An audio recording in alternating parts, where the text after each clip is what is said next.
নমস্কার বন্ধুরা, মানসী কিচেনে সবাইকে স্বাগত।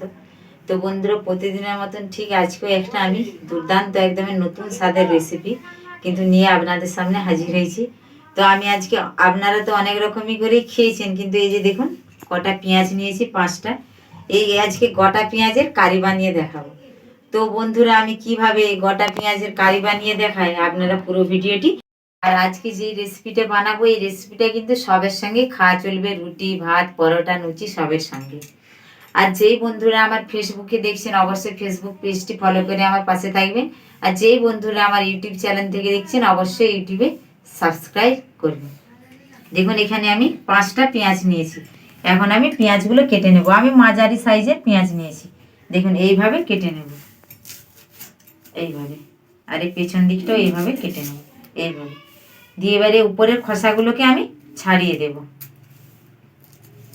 দেখুন, এইভাবে ছাড়িয়ে দিলাম।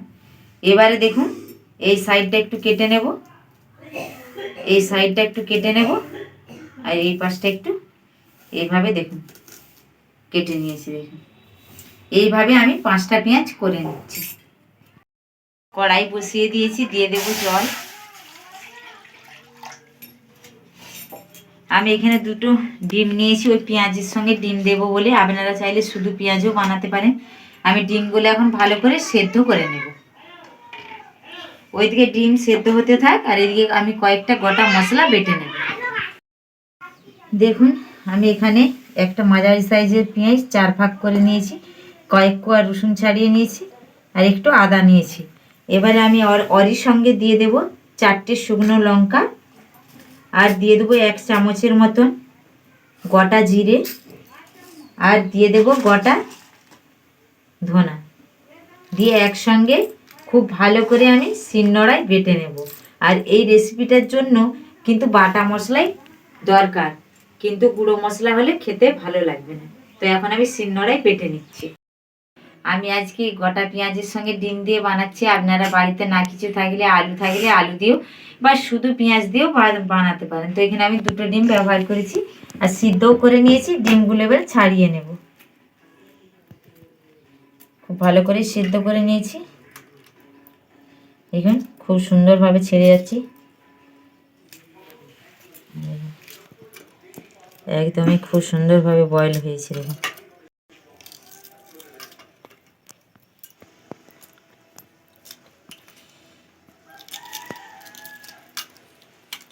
দেখুন এই পেঁয়াজের পাত্রেতে রেখে দেবো। আরেকটাও ছাড়িয়ে নিচ্ছি।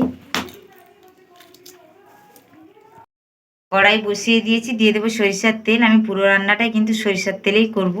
তেল খুব ভালো করে গরম করে নেব। তেল খুব ভালো করে গরম করে নিয়েছি। আর দেখুন, ডিমগুলো এই যে মাঝে মাঝে এইভাবে কেটে নিয়েছি। দেখুন, তাহলে ভাজার সময় ফেটে চোখে মুখেও পড়বে না, আর ভেতরে একটু মশলাপাতিও ঢুকবে। দিয়ে দেবো ডিম। ডিমগুলোও দিয়ে দিয়েছি। আর এখানে 5টা পেঁয়াজ আমি কেটে রেখেছিলাম ধুয়ে, ওই পেঁয়াজগুলোও দিয়ে দেবো। একসঙ্গে একটু 1 থেকে 2 মিনিট ভাজা ভাজা করে নেব।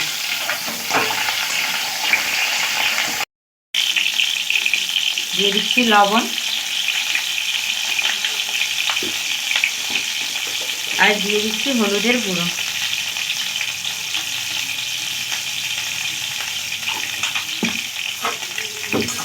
ভালো করে চারিপাশটাতে সব খুন্তির সাহায্যে লাগিয়ে নাড়াচাড়া করে নিচ্ছি।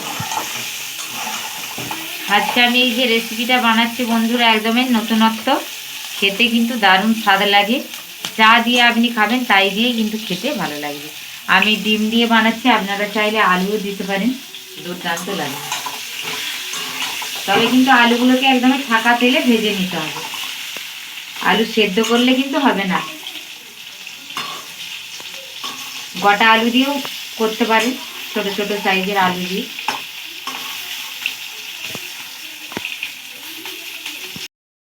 পেঁয়াজ আর ডিম দেখুন একদমই লাল লাল করে ভেজে নিয়েছি। এবার তুলে নেব।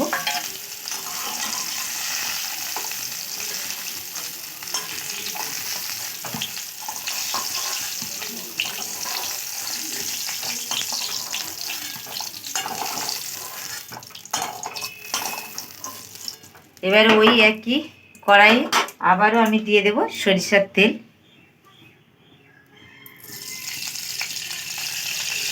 তেল খুব ভালো করে গরম করে নিতে হবে।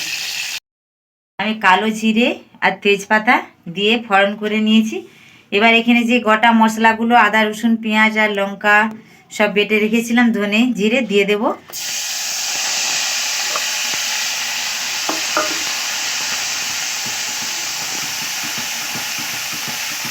আমি কিন্তু এখন জল দেব না, এইভাবে আমি একটু মশলাগুলো সব ভেজে নেব।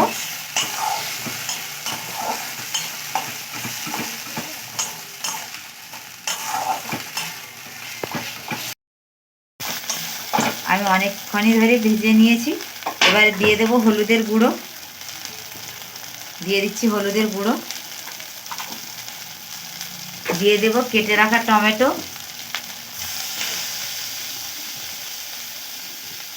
টমেটোগুলো যাতে ভালো করে গলে যায়। দিয়ে দিচ্ছি লবণ, দিয়ে দিলাম লবণ। আর দেখুন এই বাটিটাই যে কেটেছিলাম একটু ধুয়ে রাখা, সামান্য যে একটু লেগে আছে, দিয়ে দেবো জল।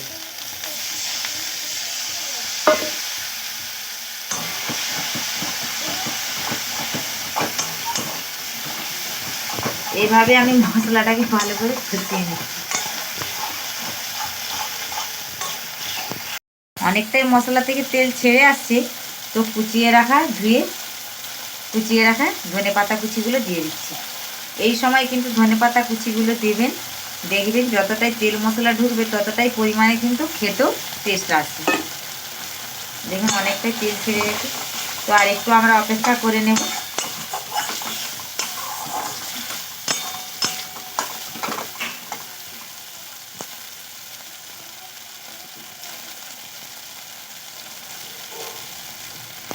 মশলা খুব ভালো করে কষিয়ে নিয়েছি। এবারে ভেজে রাখা ডিম আর গোটা পেঁয়াজগুলো দিয়ে দেব। ডিম আর গোটা পেঁয়াজগুলো দেওয়ার পরে আমি কিন্তু 1 থেকে 1.5 মিনিট ভালো করে কিন্তু কষিয়ে নেব। 1 থেকে পুরো পাক্কা 1.5 মিনিট।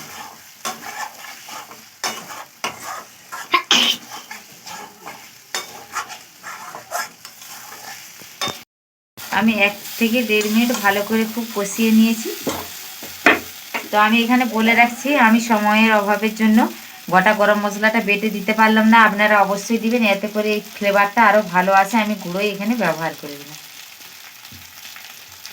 এবারে দিয়ে দেব জল।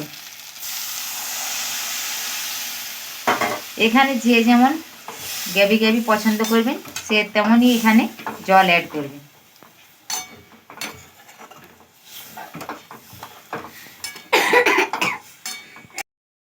এবারে ভালো করে ফুটিয়ে নেব।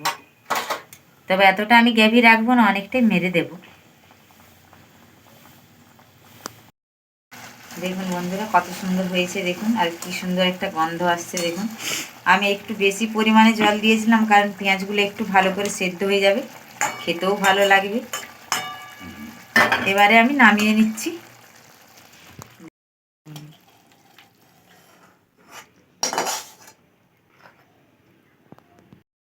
দেখুন বন্ধুরা কত সুন্দর হয়েছে, আর খুব সুন্দর একটা গন্ধ আসছে, পুরো রান্নাঘরটা মোমো করছে গন্ধ। তো বন্ধুরা আমার এই গোটা পেঁয়াজের কারি রেসিপিটা কেমন লাগলো অবশ্যই আপনারা কমেন্টের মাধ্যমে জানাবেন।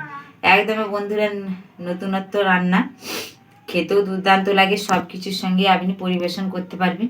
তো এইভাবে বাড়িতে বানিয়ে একবার হলো ট্রাই করে দেখবেন, খেতে দুর্দান্ত স্বাদ লাগে। তো বন্ধুরা আজকে বিদায় নিচ্ছি, আবার অন্য কোনো দিন আবার কালকে আবার দেখা হবে অন্য কোনো রেসিপি নিয়ে। আপনারা ভালো থাকবেন, সুস্থ থাকবেন, সাবধানে থাকবেন। আবার দেখা হচ্ছে অন্য কোনো রেসিপি নিয়ে।